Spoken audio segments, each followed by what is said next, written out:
What's going on, everyone? Welcome to the Monday, November 11th edition of the Ship My Money Show. Back talking about NBA DFS, going to walk through how I would be approaching DraftKings NBA tournaments if the slate started right now. Obviously, goes without saying for anybody familiar with NBA DFS, but things are probably going to look different by lock, whether it is just because of different ownership or more likely because of news. But this will be kind of a overview of the slate going on a little, late enough in the afternoon that we have some news. There is, still more pending today, and there will be most days. But gonna do it around this time every day, I think, to kind of just try and get a mix of a reasonable approach to the slate, but obviously can't do it too close to lock because need to make lineups at that point. So going to go through game by game, looking at the players that I'm getting to. So not necessarily a game by game breakdown, but if you do have questions about anybody, I'll be happy to give you my thoughts.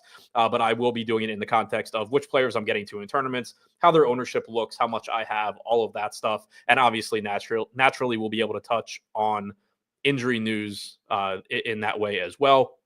So 5-game slate today to kick things off, and apologies in advance for me probably kind of butchering things the first few days. Haven't talked about NBA on a show in nearly a year, I don't think. And it's definitely a sport where having a host is useful because I can pull stuff up while they're talking as opposed to trying to do it while I'm talking. Also, in a week or two, will have a lot of this stuff memorized and won't need to pull it up, but because I haven't talked about it in a year, I haven't really looked at it too much either. So probably will butcher some stuff, some stats, all of that will just be a little bit not fluid early on. So apologies in advance for that. But getting into it, Brooklyn taking on the New Orleans Pelicans in New Orleans. Close spread in this game.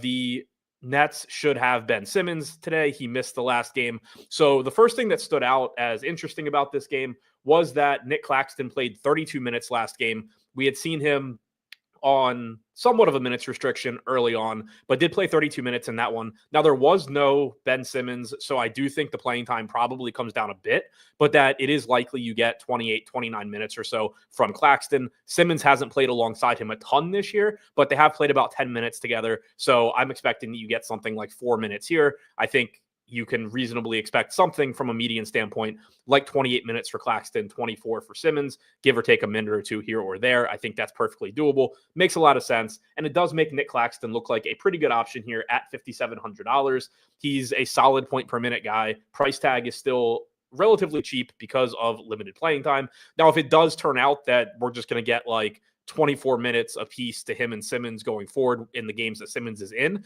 then obviously this is a mistake and a price tag that you're not going to play a ton of Claxton at. But again, with my assumption that he's playing around 28 minutes or so, it looks like a pretty good price tag. Field's projected for about 20-ish% ownership here. And so I'm getting a little bit above that at 28%, and that's fine with me. Ben Simmons not getting any ownership, projected for about 4%. I think he's a pretty interesting play in tournaments at the low ownership, just given that it's a 5-game slate and that it is kind of difficult to find low-owned plays that have any upside today because of there only being 5 games. So I do think Simmons is kind of interesting here. And Jake asked that I had already considered it, and I wanted to see. I have one lineup that has Claxton and Simmons together. I don't like that. But if it's, as long as it's, a very limited number of lineups, I don't mind it. Like I said, my assumption is that they do play a handful of minutes alongside each other. The true upside for either of them is foul trouble, injury, weird rotation, where, Claxton plays 32 minutes and Simmons plays 18 or something like that. So I don't love them together for that reason. But with it being a 5-game slate and both of their salaries being pretty low, if I'm getting them in 1 or 2 lineups, it's not the end of the world, but it's definitely not something that I love because, again, the true upside for Simmons is that Claxton gets in foul trouble and Simmons plays 26, or, in Claxton's case, Simmons just plays backup center and Claxton plays 32, something like that. But it's not the end of the world. You said Josh had the opposite answer. Josh likes them together. Yeah, I don't know. I don't really see it as something that I want tons of, but in a lineup here or there, I think it's fine. I do like the relatively inexpensive price tag on Simmons. Cam Thomas showing up a little bit for me. 7,200, getting 12% ownership. High upside guy, obviously, volume scorer. I am a little bit concerned. I'm curious to see what the Nets starters minutes look like as a whole here. Now, we do also have Dorian Finney-Smith questionable. If he's out, that could open up some playing time for other guys like Jalen Wilson or Zaire Williams. I have Finney Smith projected in for right now, which results in me not really getting to any of that group. But the other thing that I'm curious to see with the starters here is how deep this rotation goes. On one hand, the Nets have been running their starters really heavy minutes, even going back to the preseason. So I think you could make the argument that maybe they just kicked Keon Johnson out of the rotation. We saw Jalen Wilson not play the second half last game. Maybe they kick him out of the rotation or, really limit his minutes. So you do have that argument where maybe the starters continue playing, guys like Cam Thomas and Dennis Schroeder in particular, 35, 36 minutes in competitive games. The other side of that, though, and the way that I think I'm leaning is that you lose a minute or two for guys like Cam Thomas and Dennis Schroeder, and that they run a rotation that does still have all of Jalen Wilson, Keon Johnson, and Zaire Williams. I'm not expecting like Shake Milton to play. He hasn't typically been in the rotation when all of, when like Ben Simmons is in and Clowney is in, but I think that's one thing that I'll be paying attention to for the Nets going forward. But for right now, assuming that it does knock, like a minute or so off of Cam Thomas, Dennis Schroeder, it does make them look a little bit worse for me at these elevated price tags compared to where, they've been for a lot of this season. This is a team that in general, I've been playing a lot of Schroeder, a lot of Cam Thomas for a lot of the season.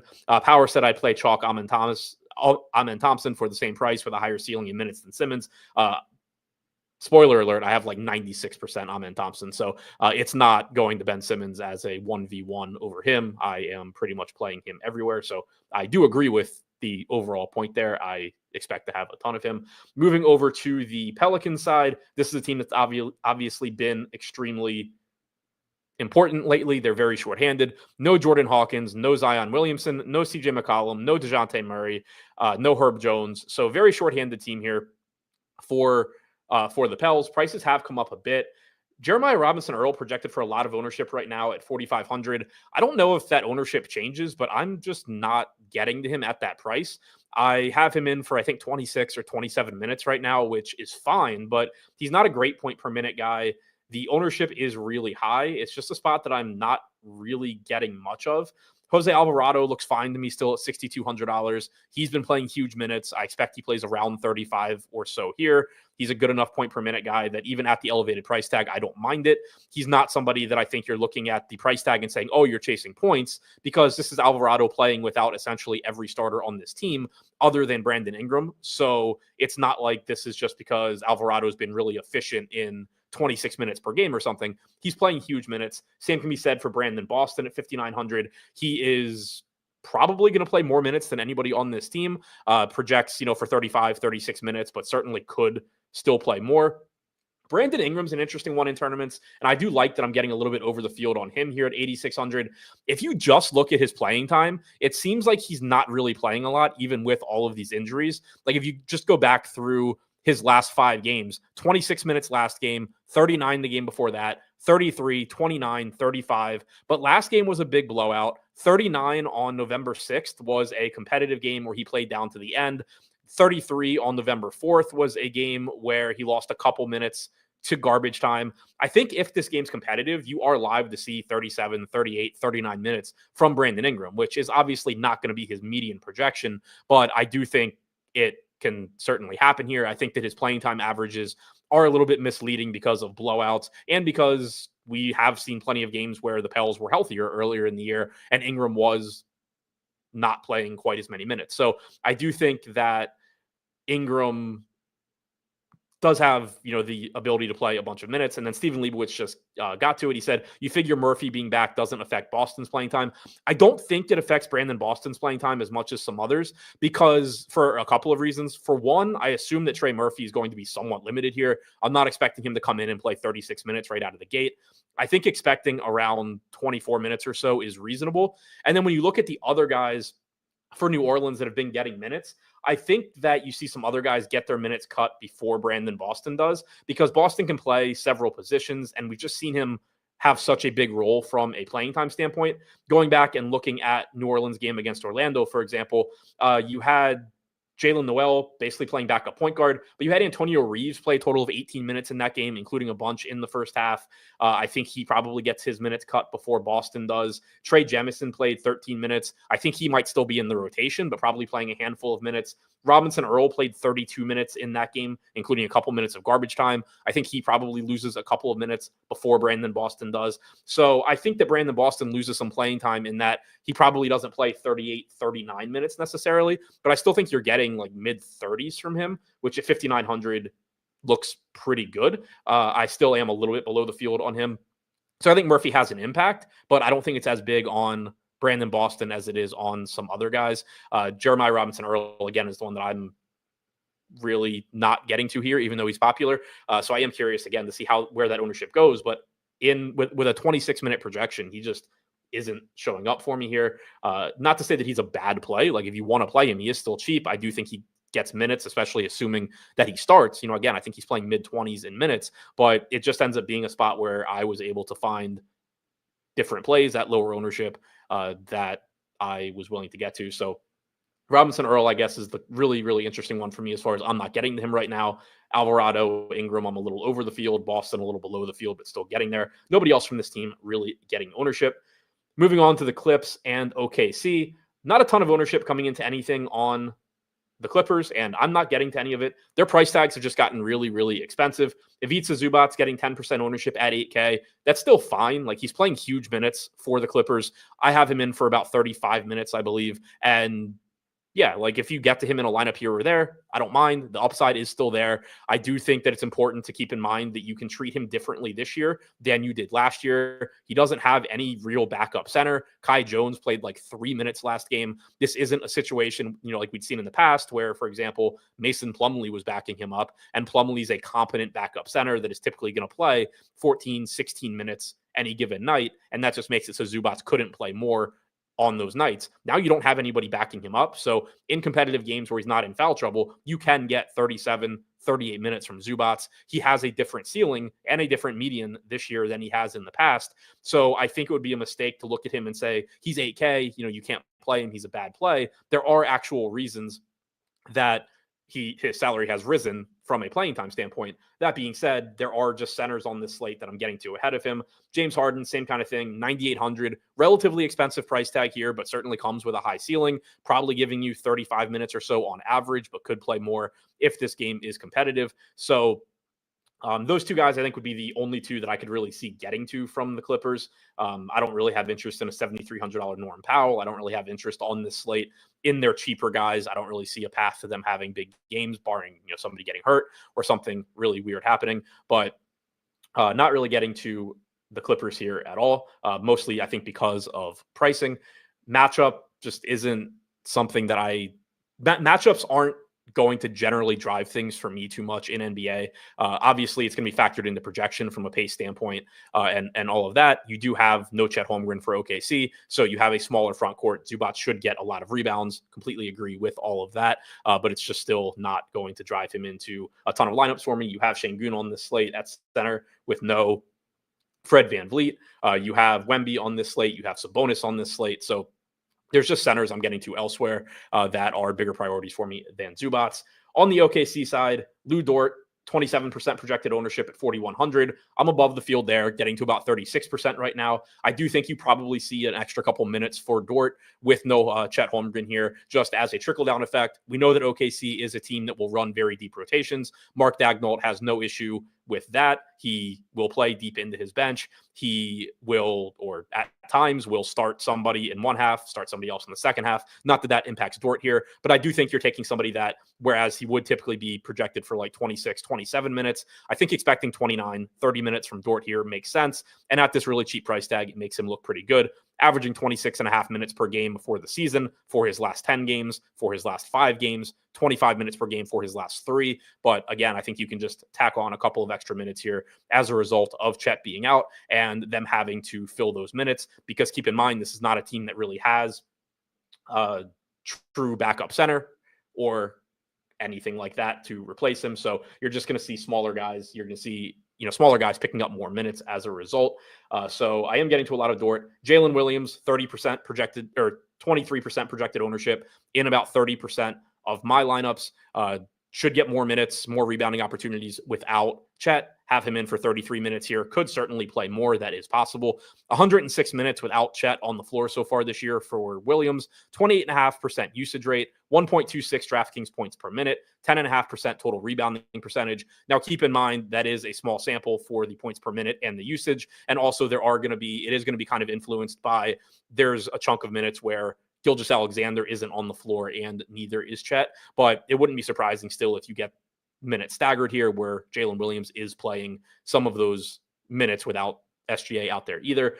I like SGA as well. 10K price tag. This is one reason that it's kind of tough for me to get to James Harden. Only $200 more for SGA without Holmgren. He's played 119 minutes without him on the floor this year. 40% usage rate, 1.52 DraftKings points per minute, and that is on 24% three-point shooting, so it's not even like he's shot hot from three or anything like that. 56.5% true shooting over the sample for SGA. 30.7% assist percentage, 11% rebounding percentage. Just looks really, really good here. I like getting to SGA at 10K here. Aaron Wiggins, 14% of my lineups, 19% for the field at 4K. I assume he starts the first half. I have no idea if he starts the second half or how much he plays into the second half. We saw him start both halves last night, but barely played in the second half. As always, his playing time really can range anywhere from like 18 to 30 minutes. Have him in for 24, but can go either way. So I think he's a reasonable value play, but not anything I'm going too crazy with. Same for Isaiah Joe here at 3,600. He started the second half in place of Holmgren. I've seen a lot of people ask about, or a few people, I guess, ask about Kenrich Williams in chat. For right now, I'm assuming Isaiah Joe starts this game since he started the second half yesterday.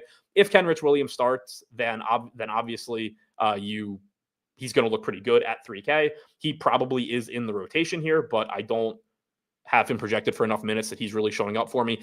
He is somebody, though, that if you are playing large field tournaments and you want to just roll the dice on somebody cheap and low owned and hope that volatility and variance is in your favor from a playing time standpoint, he does fit that because, like I mentioned before, Mark Daigneault is not consistent in his rotations. He's willing to go with the hot hand. He'll switch things up from half to half. Even if Kenrich Williams doesn't start this game, and you get Aaron Wiggins and Isaiah Joe starting, there's no guarantee that Kenrich Williams doesn't start the second half, for example. So I do think this is at least a spot where medium projection is not going to tell the whole story.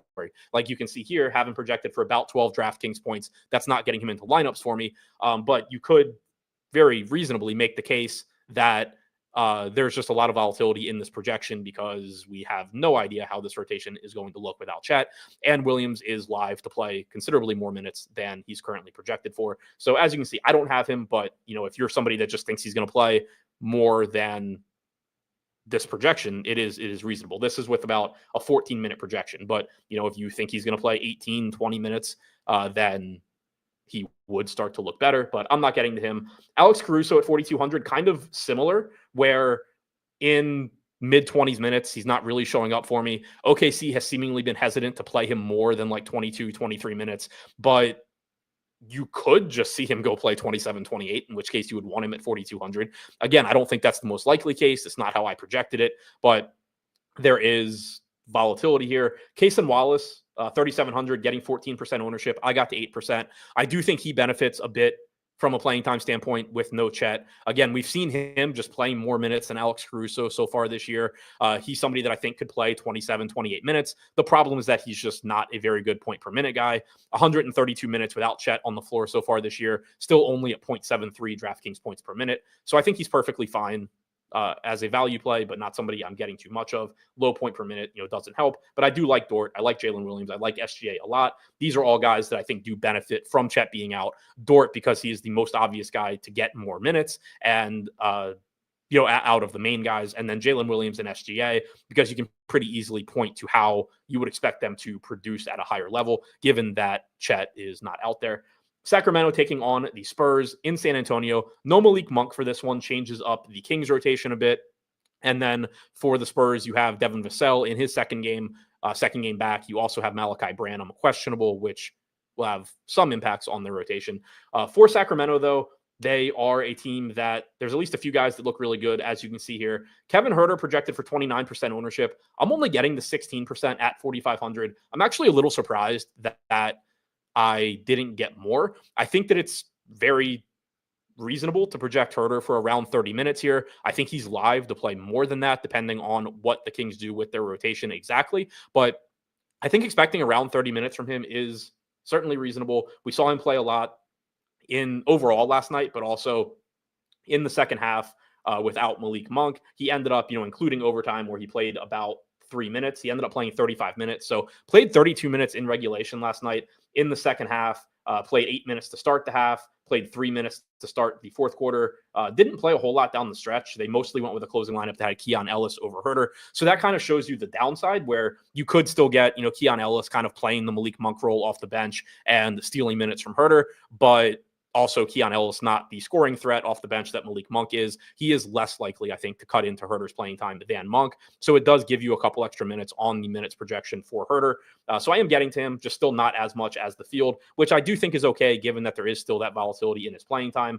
I'm right around the field on De'Aaron Fox here at 8,500. Should give you 36 minutes or so. It's De'Aaron Fox. There's not a whole lot to say there. He's obviously just really good. The Sabonis, 20% ownership. I'm getting a ton here, at least right now. Showing up in 58% of my lineups at 9,500. This is one of the reasons I think that I'm not getting to Zubats. I knew that I had a ton of Sabonis, and obviously if you're playing a lot of him, it's just going to cut into how much you can get to Zubats, unless you're just like not playing Şengün or something like that. I'm fine getting to Sabonis a lot. He gives you a ton of minutes, averaging about 37 minutes for the season, I believe, pulling that up now.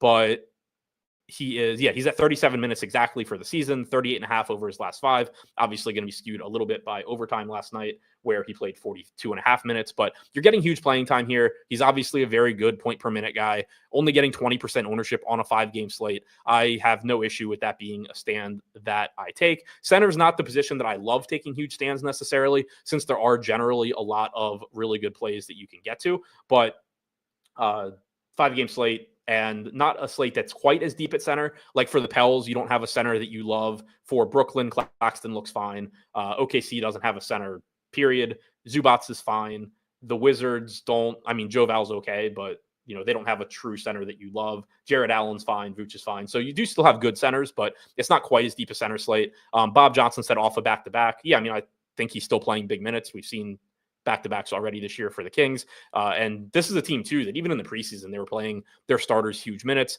Sabonis doesn't really have a backup. Alex Len is in and out of the rotation. Trey Lyles isn't playing as many minutes as I kind of thought that he would either. He is somebody that, maybe you see play a little bit more as a scoring spark off the bench now with no Malik Monk, talking about Lyles. But even that probably doesn't have much of an impact on Şengün. It probably has more of an impact on like Doug McDermott, Keon Ellis, guys like that. So I'm fine getting to Sabonis here, even on the back-to-back. DeRozan should play a lot too. I don't have much, but I think he's a perfectly fine play at 7,700. Should give you 37, 38 minutes or so. Keegan Murray, same thing at 6,200, 10% ownership. Probably the favorite to play the most minutes on the Kings tonight. Pretty live to play 38 plus, but also just not a great point per minute guy for 6,200, 0.8 DraftKings points per minute so far this year for Murray, 1.04 for DeRozan, 1.08 for Fox, 1.3 for Sabonis. And that is important, I think, to point out for Sabonis, because I did have questions coming into the season about exactly what would his fantasy production look like with the addition of DeMar DeRozan. Would, DeRozan being on the floor cut into his usage? Would it affect the two-man game between Fox and Sabonis? But so far, we're still seeing Sabonis produce at a really high level. 21% usage rate, 26% assist percentage is actually the highest on the team. 20% rebounding percentage, highest on the team as well. So I am getting to him a lot. Keon Ellis at 4K, I do think is someone you could play off the bench. I'm a little surprised he's not getting any ownership and that I don't have any, given that I do think he's likely to play mid to upper 20s. The problem is just that he's a 0.7 fantasy point per minute guy. Trey Lyles, I mentioned a second ago, wouldn't shock me if you see him play a little bit more to make up for the scoring spark lost by Malik Monk. He is 3,500. I think you kind of can throw him into the like Kenrich Williams bucket of, with the way that I have him projected, he doesn't look like a very good play. But if he just plays 20 minutes at 3,500, he just wins. He can win you tournaments. So there is some interest there, just at least from a theoretical standpoint, but obviously not showing up for me. Kenrich Williams available. Kind of touched on that one. I have him in for like 14 minutes, which doesn't get him in the lineups. If he plays like 20, he'd start to be kind of interesting. On the San Antonio side, Malachi Branham questionable, Devin Vassell in his second game back. Branham does matter a little bit at least, because if he's out, you probably get more playing time for Castle. He played 35 minutes last game. I think if Branham is in, you're probably looking at like 28 minutes or so for Castle, with Branham and Wesley both in the rotation. There is a chance that maybe Branham just replaces Wesley and that Castle still plays a lot, but I do think that Branham has an impact there. Other than that, I'm not really getting to this team, and neither is anybody else. Wemby getting 14% ownership. I only have 2%, again, because of Sabonis. Certainly wouldn't tell anyone they're wrong if they want to give up some of that Sabonis and play more Wemby. Wemby is obviously great. Should give you 32 minutes or so, assuming that this game is competitive, and it only has like a 2-point spread. So that is about as competitive as you can expect a game to be. So nothing negative to say about Wemby. 1.4 DraftKings points per minute, 1.48 FanDuel points per minute. Really, really high upside play. Obviously gives you a lot of block upside as well, which just adds volatility to his projection. But I'm just, at this point at least, jamming Sabonis. I think that Sabonis is going under-owned, and that is costing me some Wemby. I wouldn't be upset if, by lock, I have like 40% Sabonis instead of 60, and I'm able to get closer to the field on Wemby. But he is also really expensive, and I'm getting to SGA. I'm getting to Sabonis at cheaper price tags. Washington taking on Houston. Kyle Kuzma is back for the Wizards, which makes this rotation a lot messier. Don't know what their starting lineup will look like other than that Kuzma, I assume, will be in it. But I don't know who gets kicked out for sure. We've seen Washington vary their starting lineup. Also, Bub Carrington is questionable here. If he's out, that also, obviously impacts the rotation, would open up minutes for George, Kispert, random guys off the bench. But with Carrington projected in right now, not a ton of interest in this team. The highest projected guy right now is Carrington, getting about 6% ownership at 6K. Jordan Poole getting 5% at 7,800. Poole certainly can, get hot and light it up and put up a big score, but I think that's factored into the price tag. George probably loses playing time with Kuzma back, assuming that Carrington is in. Tough to get to him at 5,600. I am getting some Joval just because he's low owned and he's only 5,600. Good point per minute guy. I assume he doesn't start, but he could. We've seen him start sometimes. We've seen him start games and then not start the second half. But even if he's coming off the bench, he's probably playing around 20 minutes. And that's just enough on a 5-game slate to have some interest in basically unowned Joval at 5,600. He can double-double in 20 minutes. It certainly wouldn't be crazy, but not anything that I want to go, too crazy on. I don't want to allocate too much money to Joval, but I do kind of like the upside there, given that he's only getting 2% ownership. Sar at 5,800 should give you around 26 minutes or so. I'm not really getting to him, neither is the field. I assume Kuzma's somewhat limited. 7,500 makes that tough. Koulibaly has played a ton of minutes this year. I think that he probably still plays a lot here, probably leads the team in minutes tonight, but the price tag has come up. Now you're competing with Kuzma and Poole for touches, and you still, especially if Carrington is in, have, just a little bit deeper rotation here. 0.92 DraftKings points per minute this year for Koulibaly. That is solid production from him, but I think on this slate at that price tag with Kuzma back, it is pretty tough to get there. He'll look a little bit better if Carrington is out, just because you can feel a little bit more confident in the playing time. Same goes for Keshawn George. Josh Gillum said Wizards hit on that Bub pick. Don't know about Sar yet. George looks solid too. Yeah, for at least now, there's reason for optimism on their draft, which is something that is very rare to say about the Wizards in my lifetime. So that's nice to see. The Houston side, going to carry a ton of ownership here. Don't know why I have an ownership projection in for Van Vliet, but he is not playing, so we can ignore that. Oh, it's because I had the wrong set. Okay. Nope, still have it. I don't know. Whatever. Ignore Fred Van Vliet here. I didn't have him in my projections. I guess SaberSim just has an ownership projection on him because I haven't refreshed. But Amen Thompson going to be the most popular guy on the slate, probably 75% projected ownership, and I have more than that. This is just an example of NBA being different than most other sports. If this were baseball, hockey, football, pretty much anything else, and somebody is getting 75% ownership, you're just running the other direction, basically on principle. But NBA is just more projectable because of how scoring works. You just get more opportunities to accrue fantasy points. It's not event driven like those other sports. And so when you're getting a $4,900 Amen Thompson here, I assume moving into the starting lineup, probably playing 30 minutes or so with no Fred Van Vliet, he's just going to look really good. Then on top of that, you're facing the Wizards too. So not like it's a bad matchup.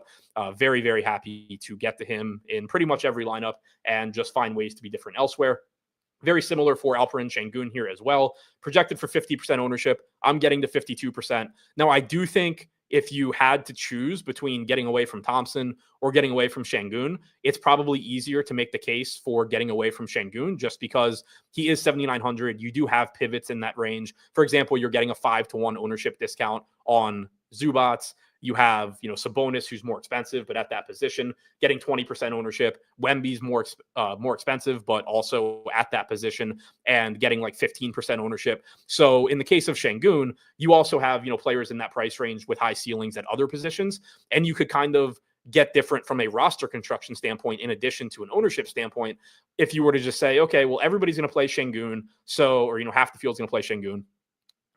That necessarily means that not a lot of people are going to have like Wemby plus Sabonis because one, they're expensive. They're both expensive. And then two, if you do that, it means you don't have Şengün. So like you could make a case for building some lineups that way and getting away from Şengün. But as you can see, I am getting to Şengün here. He looks really, really good. He'd look good anyway, even if Van Vliet were in. Overall this season, 1.4 DraftKings points per minute, 28.8% usage rate, 21% assist percentage. But when you take Van Vliet out, it's just going to make Şengün look better because he's so good in all skill sets, or, he's so capable of contributing in a variety of ways. He's only played 41 minutes without Van Vliet on the floor this year. Usage rate up to 32%, assist percentage down to 14%, 1.63 DraftKings points per minute in the limited sample, but he is capable of picking up more assists. He obviously can pick up more usage as well. So I'm happy to get the Şengün. I think he looks really good. I'm getting a ton of Tari Eason. He probably plays more. This is somebody that can play multiple positions. He's getting 50% ownership. I'm at 58%, $4,800 price tag. Another good point per minute guy. He's played 91 minutes without Van Vliet on the floor this year, 1.33 DraftKings points per minute. Overall, he's played 223 minutes with 1.15 DraftKings points per minute. Thompson, by the way, 0.92 DraftKings points per minute overall this year. So really heavily getting to those guys. Reed Sheppard at 3,100. I'm getting to 18%. Fields at 30. I think he's fine. Very good price tag there. Should be in the rotation. He's kind of been like half in the rotation this year, but I assume he'll play plenty without Van Vliet. Overall, 114 minutes played, 0.7 DraftKings points per minute. Sheppard, of these four guys getting a ton of ownership, I think like he's appealing in that he's 3,100, but he's the guy that I'd be most concerned like gets you a good point per dollar play, but doesn't score enough raw points that you want him. Like he can very easily just go get, 20 fantasy points and you get the fire emoji on DraftKings. You feel good because you see that. And then you're just buried because it's just not enough. He still costs you a roster spot. So that's the concern on Sheppard, especially at very high ownership. But he is still obviously a good point per dollar projection. You can see here projects for about 6x. So he's fine, but I'm not getting as much of him as the field. I am getting these other guys a lot. And then I'm also getting to a lot of Dylan Brooks, a lot of Jalen Green. I really like Green here. Only 18% ownership, which is surprising to me. We've seen the Rockets staggering his minutes with Van Vliet to get the ball in his hands with the second unit. He's played 86 total minutes without Van Vliet on the floor, 27.6% usage rate, 13.5% assist percentage, only 0.91 DraftKings points per minute, but that's on 48% true shooting, 28.6% three-point percentage. Now, you can argue that Green is just going to be less efficient without Van Vliet on the floor, and that is a reasonable take, but also one game sample and facing the Wizards, I really like the upside he offers here at 7,400. Similarly, I think Brooks looks like a good play at 6,200, only getting like 18% ownership. That kind of surprises me. Obviously, if it comes up, I'll just start getting to a little bit less Brooks, but I like the upside he offers. He's only played 37 minutes without Van Vliet this year, 0.91 DraftKings points per minute, but that is on 80% three-point shooting. That's not going to hold up, obviously. 17.5% usage rate, but, could play a couple extra minutes here too. So I do like Brooks. Josh Gillum said, could they start Holiday? Maybe Thompson. I assume they're starting Thompson. It could be Aaron Holiday. I have Aaron Holiday in one lineup here. He's 3K. I assume he's coming off the bench. There is some of that playing time volatility though, where like he could just play more than people are expecting. I only have like an 8.5 fantasy point projection on him, but if he plays 18 minutes instead of like 12 or whatever, he'd be kind of interesting. But yeah, my assumption is that Amen Thompson starts.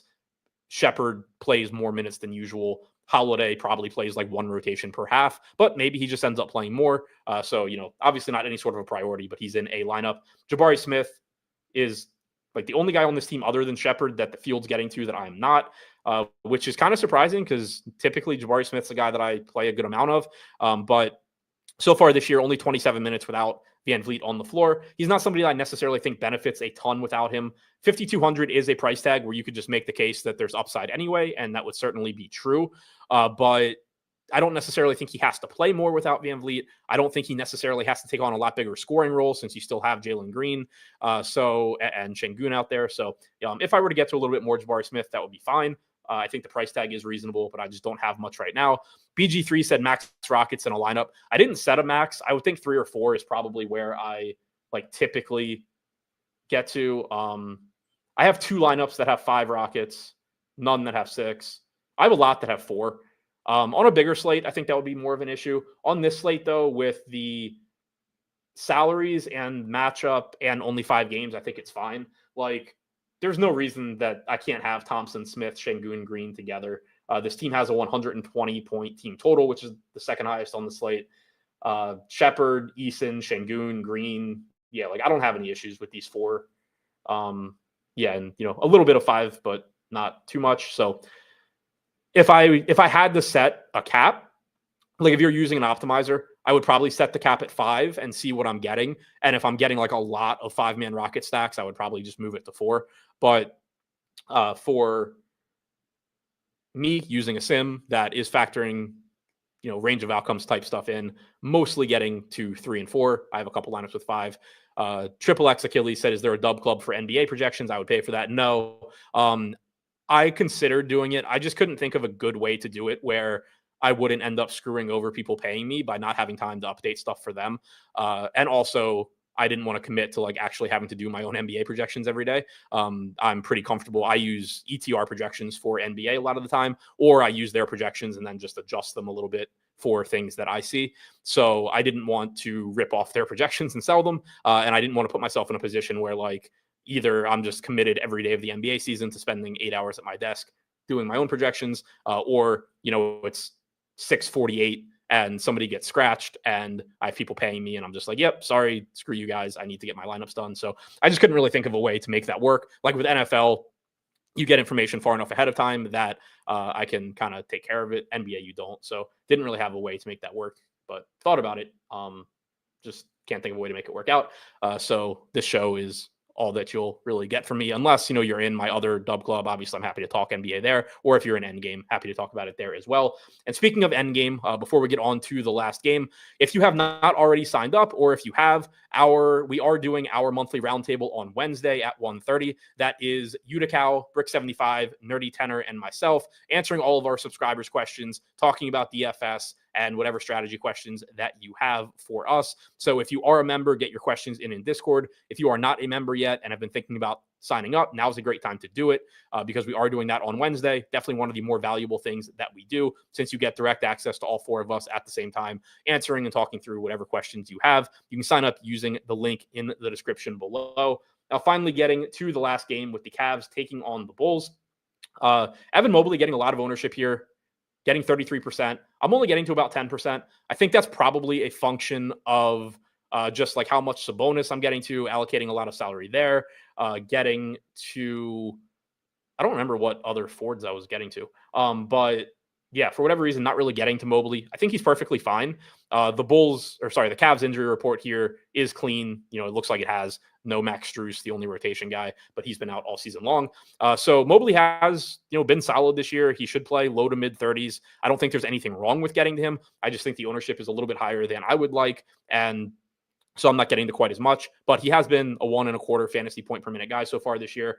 I'm around 2x the field on Donovan Mitchell. He's relatively popular at 25%, only $8,100. I'm getting to 40%. My biggest concern with Mitchell so far this season is just that he's not playing as many minutes as we've seen in the past. Part of that is that Cleveland has played really well. And so they have been in some non-competitive games. This game has a 7 or 8 point spread. But also, Kenny Atkinson as a coach is somebody that has a tendency to run a little bit deeper rotations. He was particularly annoying for DFS when he was with the Nets, playing really flat rotations. So I think it is probably at least a little bit by design as well that Donovan Mitchell just isn't giving you as many, or any 37, 38-minute games. We got 35 last game, 34 a couple games ago, 35 a few games ago, but he's only averaging 30 minutes per game for the season, 32 minutes per game over his last 5. That is a concern. Like, I think you're just projecting him for about 33 minutes now instead of the 35 or 36 you used to be able to get him. But he is still capable, obviously, of putting up big games and does have a pretty nice matchup here against the Bulls, who just do not really play defense. So I like getting to him as a high upside play at 8,100. Darius Garland, 19% ownership. Same concerns, really, that I just said about Mitchell from a playing time standpoint. He's averaging 29.5 minutes per game for the season, 31 to 32 minutes over his last 3 or 5, respectively. Price tag is okay at 7,100. I'm getting some. I'm a little bit below the field.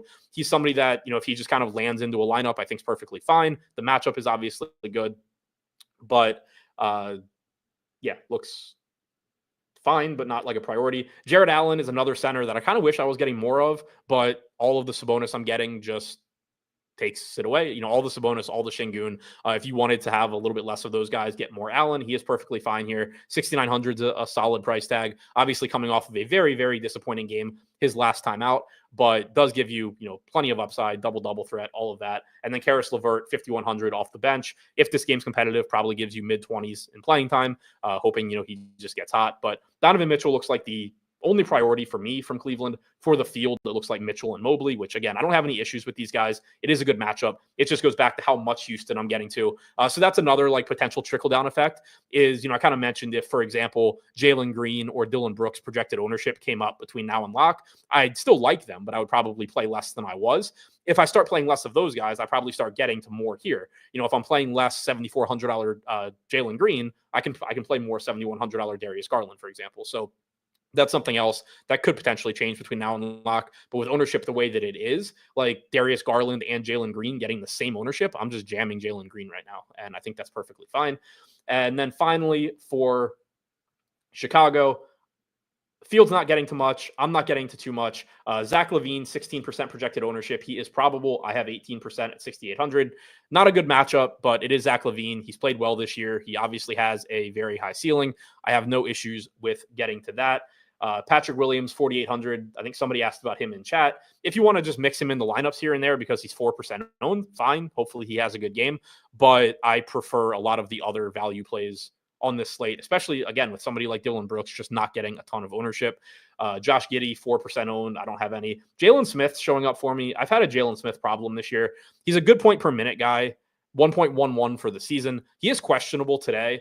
So there is a chance that he ends up getting ruled out and that I don't even have to worry about this. But for right now, at basically no ownership, on these shorter slates, I just play Jalen Smith whenever he's low owned pretty much because he's a good point per minute guy. His median projection is fine for his salary from a point per dollar standpoint, but there is volatility because if you just get Vooch in foul trouble or you get the second unit playing well and pulling them back from getting blown out or whatever it may be, it's not hard for Jalen Smith to put up a really good score at that salary. So I do like the volatility because he's a very good point per minute guy. So you really just have to run good on playing time. So that's why he's showing up for me. It's not that, I think he's a great play or that he's likely to have a great game tonight. It's more so just that, I think if you were to just play Jalen Smith on every 5-game slate that he's 4% owned, you probably end up coming out ahead. So I'm getting to him right now. I don't love the opportunity cost at center. But if he gets ruled out, obviously that gives me some more center exposure or center allocations available as well. I'm not getting the Vooch here. He's another one, he's low owned. If you want to use him as a contrarian play, fine. He's getting 1/15 the ownership of Şengün at a similar price tag, but the gap in projection is just big enough that I'm not getting there. So not getting to him. So to recap what I'm getting right now, at least at the top, Amen Thompson, basically everywhere. Şengün, Eason, ton of Rockets here. Jalen Williams looks very good for me. I'm sorted by the wrong column, but a lot of Rockets here at the top. Thompson, Brooks, Eason, Sabonis, Şengün, Green. So 5 of my top 6 exposed guys right now are on Houston. Just really self-explanatory, good spot. And a couple of them, Green and Brooks, aren't projected for a ton of ownership. Getting to a lot of Mitchell, Jose Alvarado, Dort, Jalen Williams, Nick Claxton. Really happy with the guys I'm getting to. I don't have any guys that are popping up that I'm looking at saying oh shit. So that's good at least. Thank you guys for checking out the show. I am going to do these most, if not all days during the week, doing it around 4:30. That gives me time to make hockey lineups after and then still get to NBA. So thanks for checking it out. This will be here most, if not all days during the week. So make sure you subscribe to the YouTube channel so you get notifications when this show goes live. Thanks again for checking it out. Hope you enjoyed it. If you have any questions, comments, improvements, whatever, throw them in the replies, and I will see you back here tomorrow.